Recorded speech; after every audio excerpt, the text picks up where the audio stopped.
welcome to my Final Fantasy NES class analysis and tier list video. We're going to go really in depth here, so if this is something you're interested in, I think you're really going to enjoy this. So, to start, we need to understand the different bugs in the game and how they work. The first one, and probably the biggest one, is the critical hit bug. How that works is that the variable that is called for critical hits is not the original intention for the weapons. It actually increases linearly by weapon index number. So the further into the game you find a weapon, the higher the critical hit chance will be, all the way up to the Masamune, which has around a 20% chance. Now, how do critical hits work? You have a damage score, so let's say that's 50, and your target's absorb score, which is 25. Now, your damage score can roll a random number between 1 and 2 times your damage score. So you could deal between 50 to 100, and then the target's absorb is subtracted from that, which in this case would be 25. So your number is 25 to 75 if you have 50 damage and your target has 25 absorb. Now, critical hits will double that, but not subtract the target's absorb. So it's very important later in the game to score these critical hits, and the best way of doing that is by increasing your hit percent, which will give you extra hits per attack. So when you have something like better than a 15% critical hit chance, and you're hitting, 4 or 5 times, it ends up becoming quite likely that that will happen and basically break through the target's absorb, dealing massive damage no matter what the target's absorb is. The next bug we need to understand is the intelligence bug. Basically, intelligence does not affect how damaging or effective a spell will be. It was probably supposed to, but it just does not. And what that means is that physical attacks end up being much, much better than magic attacks, because magic attacks end up with just a set amount of damage. It does not ever increase over the course of the game. That is, of course, augmented by elemental affinities and weaknesses and things like that. But the bottom line is that the red mage ends up just being straight up superior to the white and black mages due to the equipment that he can use, namely his melee weapons. And the final bug to understand is the luck bug. It does not end up affecting your fleeing from combat success rates in the way that it's supposed to. Basically, anyone who has luck beyond 15, and then the other variable it calls is the status of the character 2 spaces beneath the character trying to run away. Anyone that has luck of 15 and a character in good condition, not affected by a status ailment or KO'd 2 spaces beneath them, will be able to flee from combat just as effectively as anyone else. Now, both the critical hit bug and the luck bug affect the thief primarily, but we'll get into that a little bit more in the class analysis coming up next. Alright, let's do some class analysis. So we'll start with the fighter. He is absolutely the best class in the game, but it's worth noting that redundant fighters become weaker due to there only being a certain number of uniques that are extremely powerful. Namely, only one Excalibur, only one Masamune, only one Dragon Armor, only one Aegis Shield, and the list goes on. That being said, you could probably include 2 fighters without paying very much of a penalty, but beyond that, the returns are significantly diminishing. The Thief is the worst class in the game. He is hurt both by the critical hit chance bug, because criticals were supposed to be his unique weapon specialty. He was supposed to be able to wield weapons that had especially high crit rates, but because the game calls the wrong variables, that's pretty much out the window. And then the other thing is that the luck bug hits him, where running away was supposed to be his other thing that he is especially good at, but he ends up not being significantly better than anyone else at it. And I read a funny comment that the Thief is kind of a catch-22, where you wouldn't need to run away as often if you didn't have him in the party. That being said, the Ninja represents a significant upgrade due to being able to cast the fast spell, and then he gains Night Caliber equipment.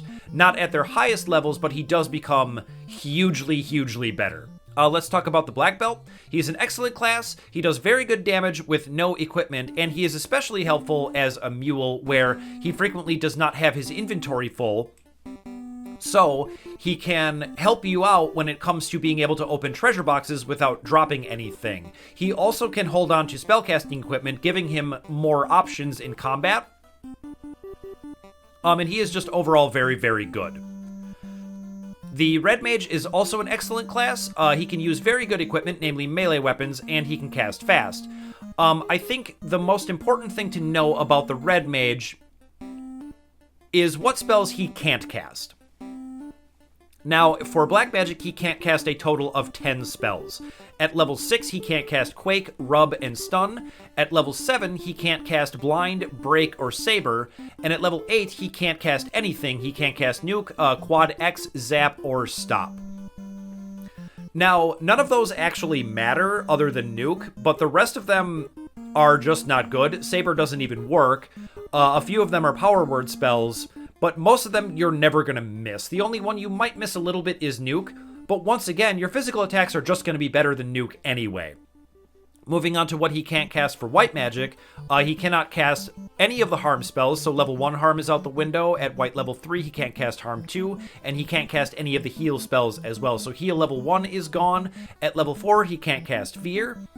At level 5, he can't cast harm 3 or heal 2. Level 6, he just can't cast soft. Level 7, he can't cast heal 3, harm 4, or cure 4. And at level 8, he can't cast any of the white spells Fade, Life 2, Exfer, and Wall. Now, which of those are you actually going to miss? I already mentioned Nuke, but for White Magic, you will probably miss being able to cast Harm, but frankly, Fire fills that role just fine, and is much less narrow. You can cast Fire on a wide variety of enemies and not just undead, and you end up getting Light Axes to be able to cast Harm whenever you want anyway. And Harm 4 you won't miss because by the time you get it, there really aren't very many undead enemies left that Harm 2 or 3 won't do the job for. Now, Heal 2 and Heal 3 you will probably miss a little bit.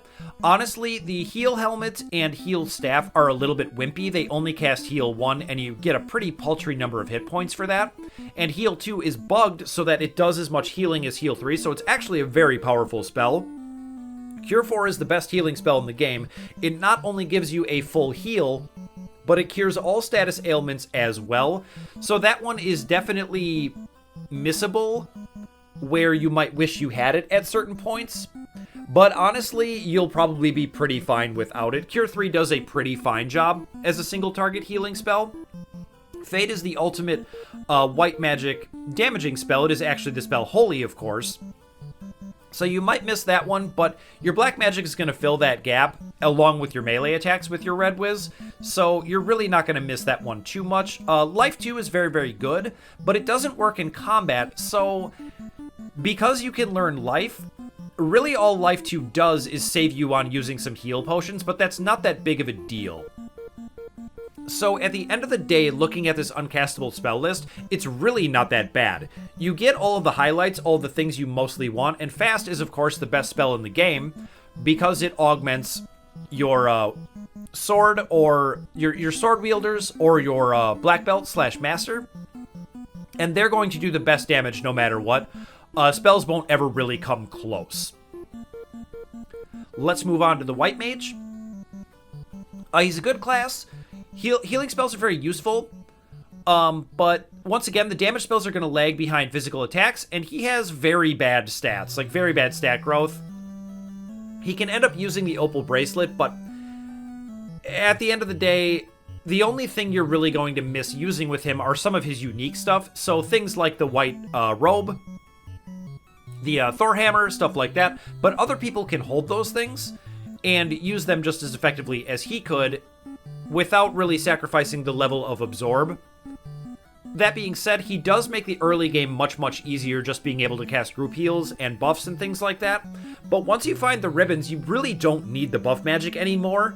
The only buff spell you're really going to want is Fast, and he can't cast it. So while he's good, he's not, I would say, absolutely essential. But I think he does make your average playthrough a bit easier. Now let's move on to the Black Mage. He is a good class, he can cast fast, that's really all that matters, but he has just the worst stat growth, and he ends up using really poor equipment. So the Black Mage and the White Mage are similar, but the tiebreaker is the fast spell. So I would put the Black Mage a little bit ahead of the White Mage, but let's get into that in the tier list, which is coming up next. Okay, so let's get to the tier list. I think I'm going to start right at the bottom. We're going to go ahead and throw the Thief in the D tier. And we already talked about why that is in the class analysis. But I think it's fair to say that he's the worst character class in the game. And let's move on to the Black Mage. I'm going to go ahead and throw him in C tier. And now, a lot of people might put him between B and C, and maybe even D, but I feel like if you have the ability to cast fast, there is no way you're any worse than C. That being said, the White Mage is also C tier, but I'm going to put him behind the Black Mage because he really lacks buff magic. Healing magic is useful, but by the time you find the heal staff, that's pretty much all you're going to be using, although he does have some useful spells, but we already mostly covered that in the class analysis. Let's move on to the Red Mage. I'm going to put him in B tier. He is above the other two mages due to the equipment that he can use. He can use fighter-level weapons and mage-level armor. And because of the intelligence bug that we already discussed, he can cast magic every bit as well as those two, but he has slightly better melee attacks and the ability to cast fast, namely on himself, and it's actually useful, unlike something like the Black Mage. Like, sure, the Black Mage could cast fast on himself using the Cat Claw at the end of the game, but you're not really going to want to do that. You'd much rather cast fast on an actual sword wielder, or this next character, the Black Belt. He goes in A tier just due to being how strong he is and how cheap he is to maintain. He also gets a little bit of a bump from me because he doesn't constantly have a completely full inventory, so he's very helpful to have along when it comes to raiding dungeons and being able to sell the stuff you find in there, because he's not going to really need to use almost anything you find. So he's really fantastic. The main problem I have with the Black Belt is his inability to use equipment. So if you have him in your party, that comes at the cost of figuring out what you're going to do with things like the Masamune and other uniques like that. And of course, at the S tier is the Fighter. He is just simply the best class in the game. There's just no doubt about it. Any of your best party configurations are going to have at least one of these dudes. He is the best attacker, he has the best defense, and by the time you get some of his endgame equipment, even his magic defense isn't a problem anymore. Now, you'll notice that I haven't done any of the class upgrades except for the Ninja. And the reason for that is there is basically no change as far as the tier list is concerned. One worth mentioning is that when the Black Belt changes to the Master, he ends up having slightly worse magic defense growth, but that doesn't really change his tier list, but it is an interesting thing to note. And finally, the biggest change is going to be the Ninja, and he sits here in the B tier along with the Red Mage. And the reason that he gets all the way to B tier from D tier is that he can begin using knight level equipment, perhaps not the very best, but he can also cast fast, which puts him at least above C, and I would say quite equivalent to the Red Mage, if not slightly better, but his spell selection is limited to level 4 black magic, which isn't anything special as compared to the Red Mage, who can go all the way through level 7. And so that's my tier list, and let's move on to the party recommendations. Alright, let's check out some ideal party configurations. So the first question I think most people would have is, if the fighter is S tier, why not just use 4 fighters? The problem is that there aren't enough uniques to go around, and getting 4 fighters worth of equipment is really expensive, and that means you're going to have to do a lot of grinding. And the final criticism I would use of a party configuration like that is that they're all going to end up having full inventories, which means you basically can't pick up anything in dungeons that aren't weapons. They're all going to have all 4 armor slots filled all the time. So anytime you come across some armor that you want to pick up, you'll have to drop something, which leads to more, I would say, errand running, and is just a little bit less fun. Obviously, if you're very experienced with the game, you know what's in each treasure box. You can use maps and things like that to sort of plan your routing for that. But at the end of the day, for me, I would rather not go too much out of my way to open up every treasure box I find, or at least most of them, to find my uniques. And same problem with, let's say, Fighter, Red Mage. Fighters 2 and 3 will be under-equipped, but particularly 3. Fighters 1 and 2 can end up using the Excalibur and the Masamune as far as endgame equipment, and you do definitely want to be using both of those swords. I have trouble including the Black Belt in any of these lists because you don't want to give them the Masamune. So, if I want to use both Excalibur and Masamune, where does the Black Belt fit in? I can answer that question, but I'm not convinced that he's part of ideal party configurations. Frankly, I would rather go with 2 fighters before my first... I would rather go with the second fighter before the first Black Belt, but that could just be me.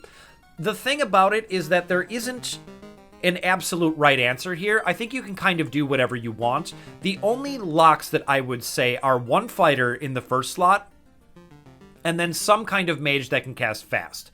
Probably the red mage gets the nod over both the black mage and then the ninja, because the ninja only comes online in the second half, maybe last third of the game, at which point he becomes one of the better classes in the game, but you end up having to drag a thief along with you through the whole first half of the game, which sucks. That being said, 2 of my first recommended parties are going to include the thief for the reason that he becomes a ninja later in the game, and he can use the katana, which is a unique weapon that only the ninja can equip. You end up not having it for a very long time, but this party recommendation ends up using every single unique that you can find. So that's going to be Fighter, Thief, White Mage, and Black Mage. You'll be able to use your black and white robes, you'll be able to use the katana, you'll be able to use the Masamune and the Excalibur, the Dragon Armor, Aegis Shield, and you really won't be having anyone under-equipped by the end, which is really, really sweet. That being said, this party configuration does lead to a reasonable amount of difficulty with the first half of the game just because the Thief is in your party. If you want to make it much, much easier, you could swap the Thief out for a Black Belt, but the problem there is that you end up not being able to use both the Masamune and the Excalibur with that kind of party configuration, so for me, if you want to use every unique in the game and have the most fun with all the items the game gives you, Fighter, Thief, Black, and White Mage are the way to go. Now I'm going to do a little bit of theory crafting here. I've never actually played through the game with this party configuration, but if you were to go Fighter, Thief, Red Mage, Black Mage, you have a very powerful combination for the endgame. It makes use of the 3 best swords in the game, the Excalibur, Katana, Masamune. Excalibur on the Fighter, Katana on the Thief, Masamune on the Red Mage, and in the first round, you can cast triple fast on all 3 of your attackers using the 3 best swords in the game. Now, I am aware that the current speedrun world record is Fighter, Fighter, Black Mage, Black Mage, one of them being dead to speed things up so that you don't have to do 4 actions per combat. And that has to be a pretty good combination, right? Just Fighter, Fighter, Black Mage. And that's what I'm talking about when I say that at least a fighter and someone who casts fast are absolute locks. I feel like the rest are kind of flex, and you can kind of do whatever you want.